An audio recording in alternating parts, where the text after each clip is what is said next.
Coming up on this Thursday edition of Newsline at noon, Mark Lippert, the U.S. ambassador to South Korea, is injured in a knife attack. The assailant, a 55-year-old Korean man, has been arrested. President Park Geun-hye arrives in the UAE seeking strengthened cooperation with the Arab country, especially in the nuclear energy, infrastructure and healthcare sectors. South Korea's consumer price growth dropped below that of Japan's for the first time in more than 4 decades last year. This is raising concerns Korea may slide into a prolonged depression like Japan. These stories and more on Newsline at noon.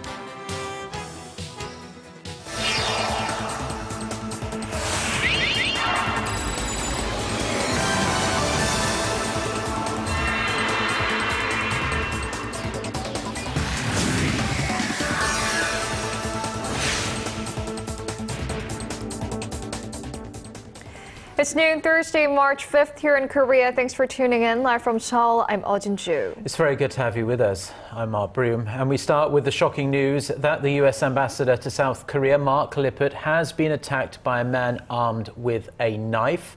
Lippert was attending an event in central Seoul when the attack took place. For more, we connect live to our Hwang Seung-hee, who is at Seoul's Yonsei Severance Hospital at Seodaemun-gu District, where the ambassador is receiving treatment.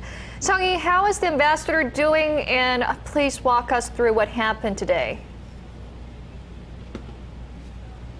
Ambassador Lippert has been undergoing surgery on his wound since about 10 a.m. Korea time, so for about 2 hours now, but he is said to be in a stable condition. Now, the attack was carried out at about 7:45 a.m. Korea time as Ambassador Lippert was attending a breakfast meeting just across the street from the U.S. Embassy in Seoul.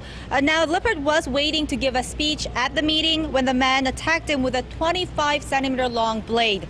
Now, the ambassador was cut on his right cheek and on his right arm and was bleeding heavily when he was transferred by a waiting police car to a nearby hospital. Now, we have been hearing from those who were at the site. They report hearing a loud scream as they were waiting for the meeting to begin and say the ambassador's face was covered with blood as he made his way out, as you can see on the pictures we have on the screen. Now, the suspect apparently walked up to the ambassador as if to shake hands with him, but instead carried out the attack. Now, he was arrested immediately. And Seung-hee, can you tell us more about the attacker, and do we know what motivated him to carry out such a senseless attack? Now, yes, the man has been identified as a man in his 50s named Kim Ki-jong. Just after carrying out the attack, just after he slashed the ambassador in his right cheek, he identified himself and said that South and North Korea must be reunified. He also yelled that he opposes war just before he was bustled into a police car. Now, it's known that Kim protested the joint military drills between Seoul and Washington that began this week. Now, Kim wasn't invited to the event, so there is criticism that security was obviously so lax that this man could just freely walk in and approach the ambassador. We must also note that he is the same man who threw pieces of concrete at the Japanese ambassador to Korea back in 2010. And Seung-hee, how are the U.S. and South Korean governments responding to the attack? Yes, U.S. State Department Deputy Spokesperson Marie Harf said Washington strongly condemns this act of violence, but said that the ambassador's injuries are not life-threatening. Now, the ambassador, who is also known as a close friend to U.S. President Barack Obama, has received a personal phone call from the president, according to the U.S. National Security Council. President Park Geun-hye, who is currently in the Middle East, has also been notified about the attack. She said the attack on the ambassador is an attack on Seoul-Washington alliance. Seoul's foreign ministry has also released a statement saying it finds the attack on the U.S. ambassador, which is South Korea's closest ally, deeply regrettable and that such an act cannot be tolerated. It said it will bolster security measures for diplomatic missions in Seoul. Now, since taking office back in November last year, Ambassador Lippert has been very passionate about Korea, Korean culture and its people, and extremely approachable and friendly with the media, and he was very active on Twitter. So that's why this attack, which is the first on a U.S. ambassador to Seoul, has really taken everyone by surprise. I will keep you updated as the story develops. This has been Hwang Sang-hee reporting live from Yonsei Severance Hospital. Yeah, we'll have more on the developments in our later newscast. Thank you, Sang-hee, for that. And moving on, an International Security Analysis Center has warned that North Korea is highly likely to engage in a range of military or cyber provocations to show its disapproval of the ongoing annual joint military exercises between South Korea and the United States. A report by the London-based IHS Jane's Intelligence Weekly says that while both Koreas have a clear interest in avoiding a broader conflict, Pyongyang is likely to carry out more missile launches or cyber attacks on South Korean infrastructure. North Korea launched 2 Scud missiles on Monday, the exact day when Seoul and Washington's annual drills began. One of the joint exercises, dubbed Key Resolve, ends next Friday. The other, with the code name Full Eagle, runs through April 24th. President Park Geun-hye has arrived in the United Arab Emirates, the third leg of her 4-nation Middle East tour. As she had done on her past 2 stops in the region, the Korean leader will press ahead with efforts to expand and diversify economic cooperation with the UAE. Chae Yoo-sun, who is traveling with the president, filed this report from Abu Dhabi. This is President Park's second visit to Abu Dhabi in less than a year. She was here last May to mark an installation of a Korean-made nuclear reactor built under a 2009 bilateral agreement.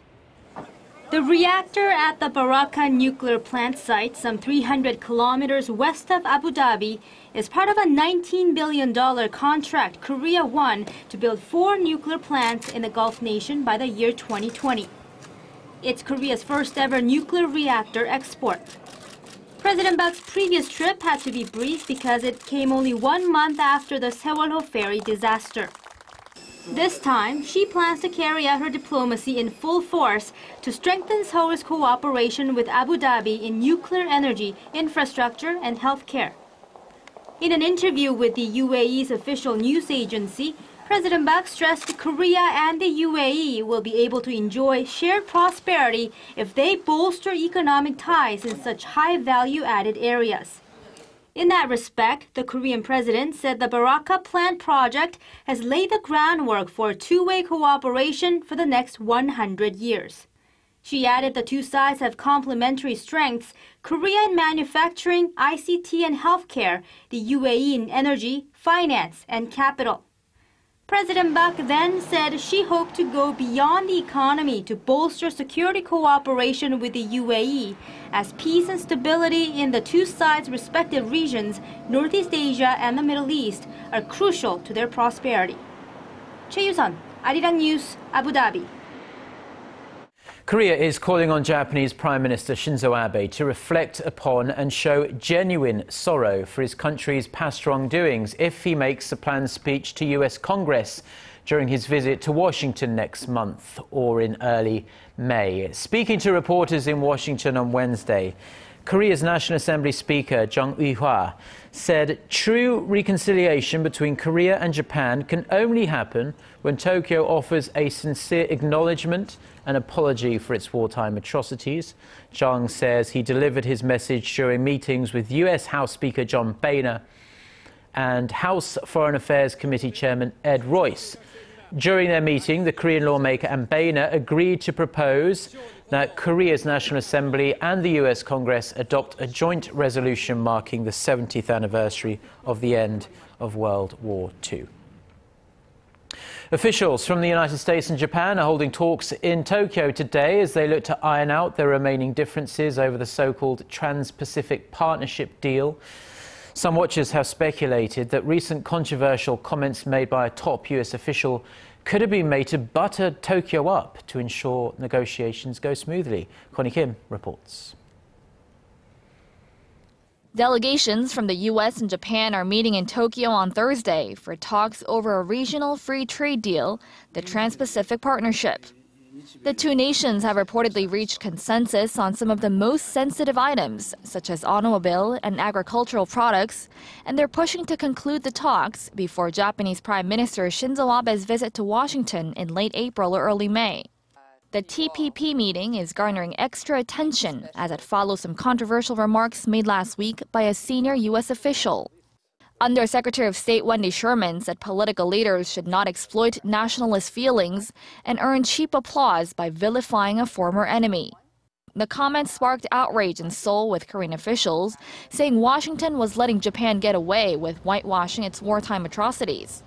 The State Department later clarified that Sherman's comments did not indicate a shift in Washington's stance on the historical tensions in Northeast Asia. However, pundits point out that the remark comes at a time when the U.S. is trying to strengthen its ties with Tokyo, with the TPP deal near the top of its to-do list. For the U.S., the TPP is an effort to increase its economic influence in the Asia-Pacific region to counter China's growing presence. On the Japanese side, analysts say that by concluding the trade pact, Abe would have a better chance to speak before U.S. Congress during his planned visit to Washington. That possibility is a controversial one, however, as the Japanese leader is expected to promote Japan as a country that has followed a peaceful path since the end of World War II. Adding to concerns, Japan appears to have shifted its stance on its relations with Korea. Tokyo's Foreign Affairs Ministry has removed a sentence from its website that said Korea was a country that shares Japan's basic thoughts on freedom, democracy, and economic issues. Connie Kim, Arirang News. Now, North Korea has slammed South Korea for failing to respond strongly to recent controversial comments made by U.S. Undersecretary of State Wendy Sherman, as we heard in that last report there. The North's propaganda website said it pitied Seoul for taking sides with Washington's efforts to clarify Sherman's remarks, calling the situation a tragic comedy. It said South Korea should officially complain about the official's comments. The website added that Sherman's remarks were made to pressure Seoul and Tokyo into establishing a stronger trilateral military alliance with the U.S.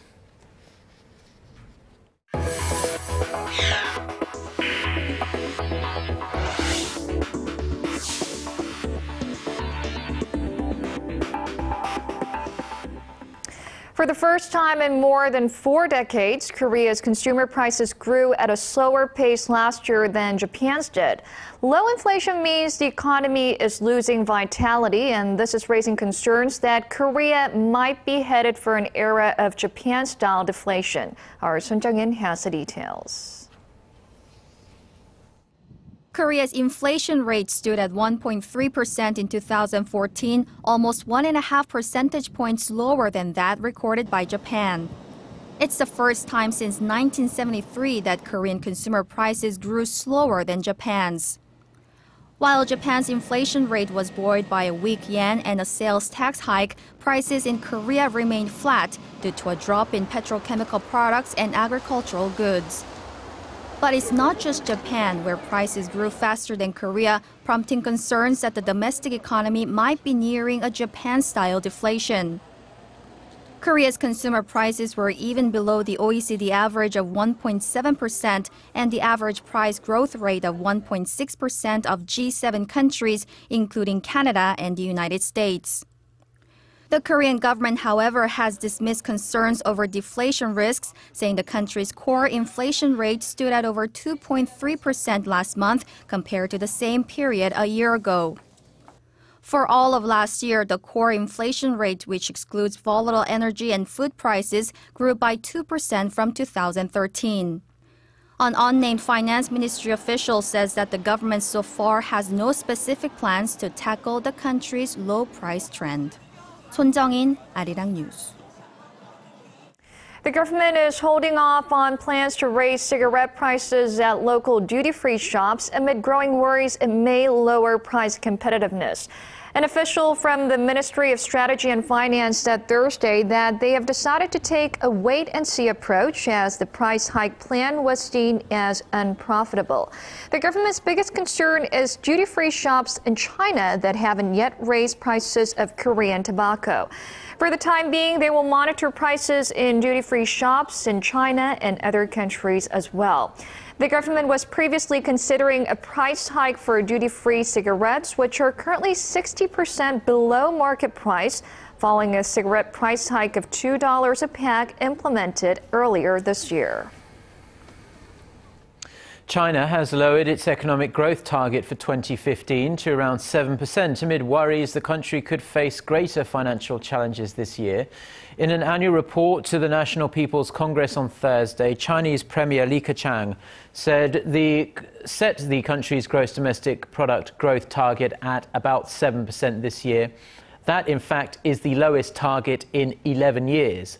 And the figure is down from the 7.5% target the government set for 2014 and lower than the actual growth of 7.4%, marking the slowest expansion in nearly a quarter of a century.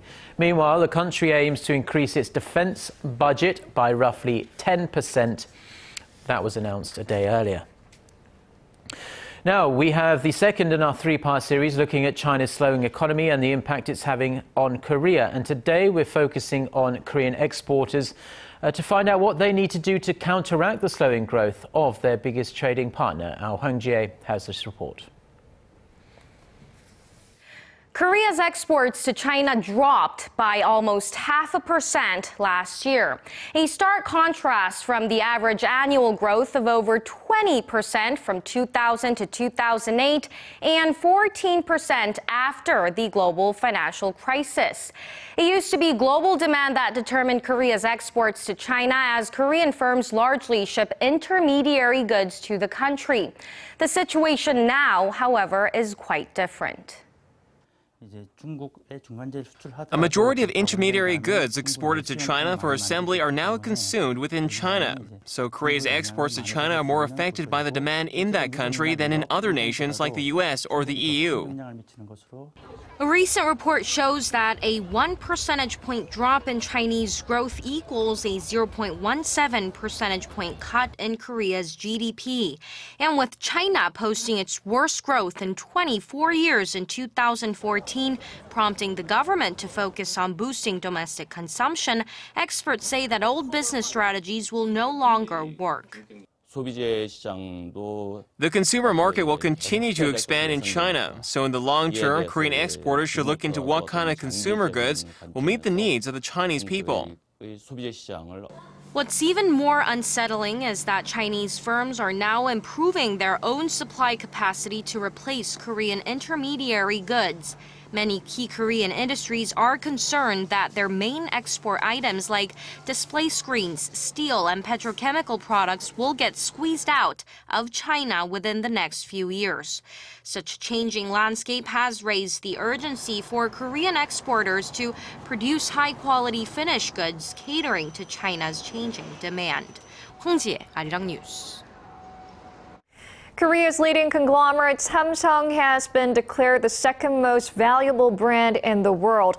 Data by UK-based market research firm Brand Finance on Thursday put the estimated value of the Samsung brand at $81.7 billion. Now, this is a 4% jump from last year.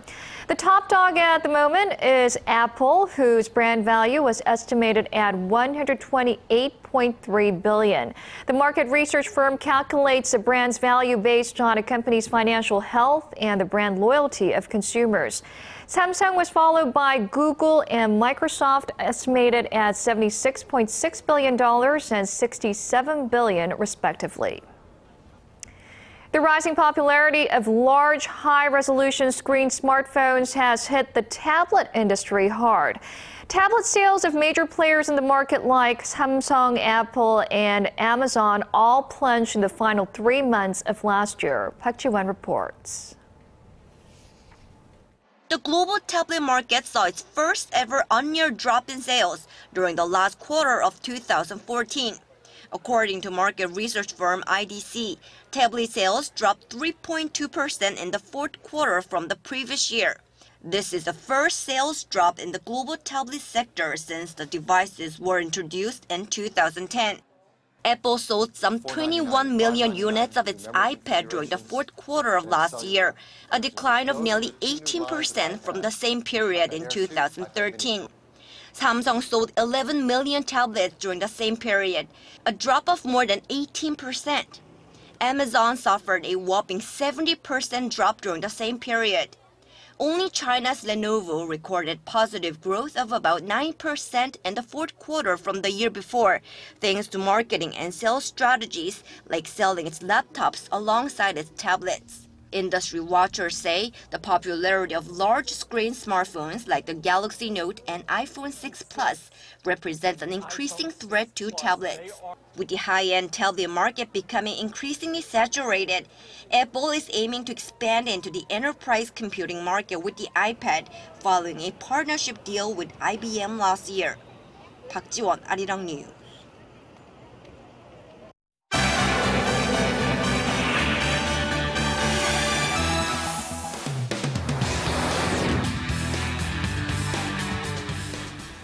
Time now for a look through the global headlines. We're following this hour from Seoul. For that, we connect to Eunice Kim at the News Center. Eunice, the major military offensive to retake Tikrit from IS militants continues in Iraq now into its fourth day. How does it look so far?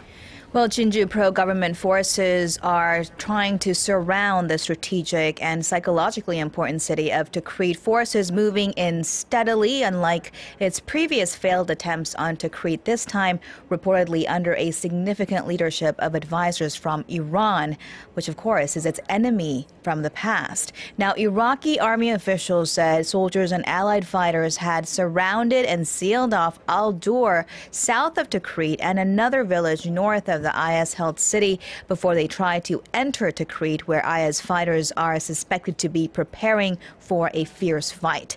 This as UN officials report some 24,000 civilians in Salahuddin province, of which Tikrit is the capital, are said to have fled their homes in this week's escalating conflict. U.S.-led coalition air cover remained grounded in this offensive. On Wednesday, Iraq's defense minister had told reporters a liberated Tikrit and Mosul would be a purely Iraqi operation. On the question of a rift between Iraqi and U.S. forces, U.S. Secretary of Defense Ash Carter told a Senate committee hearing that it would watch the offensive very carefully, particularly as concerns rise of a potential sectarian confrontation. Tikrit is a mostly Sunni city, and 2/3 of the 30,000-strong pro-government force is said to be Shia. Over to Boston now, where the trial of the sole surviving suspect of the Boston Marathon twin bombings has begun. In her dramatic opening statement, the defense lawyer of Jahir Tsarnaev said her client was indeed guilty of the crime he stood trial for, pointing to the 21-year-old and saying it was him. But she went on to argue the younger Tsarnaev was coerced by the plot's mastermind, his older brother Tamerlan, who was killed in a later confrontation. 3 people were killed and more than 260 others wounded when 2 pressure cooker bombs packed with shrapnel were detonated near the finish line on April 15th, 2 years ago. U.S. and European leaders are mulling over installing deeper sanctions against Russia as a fragile ceasefire over eastern Ukraine struggles to keep hold. U.S. Assistant Secretary of State for European Affairs Victoria Nuland told lawmakers there were nearly 100 truce violations, including new firing on the ground in the last couple days and the arrival of another Russian convoy into Ukrainian territory. German Chancellor Angela Merkel also warned Moscow on Wednesday that Europe stood ready to impose more sanctions if it did not stop supporting separatists. Meanwhile, Washington has extended its current sanctions on Russia by another year.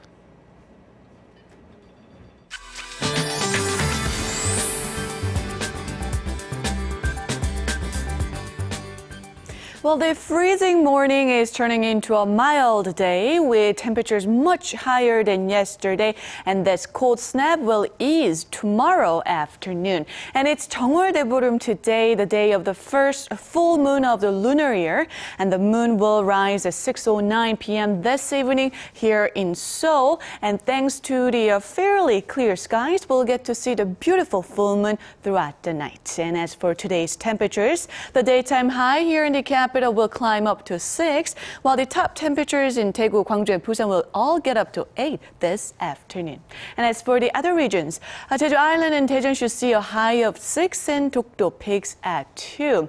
So after the cold breaks tomorrow afternoon, we'll finally get to enjoy some spring temperatures over the weekend, but it seems like we have another round of spring colds early next week.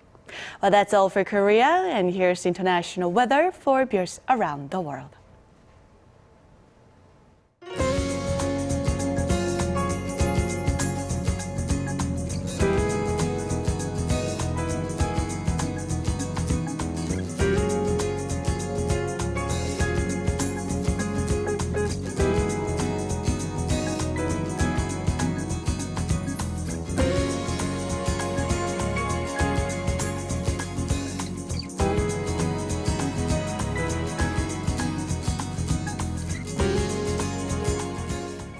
And that brings us to the end of our Thursday edition of Newsline at Noon. Jin-joo and I will be back at the same time on Friday. Until then, goodbye.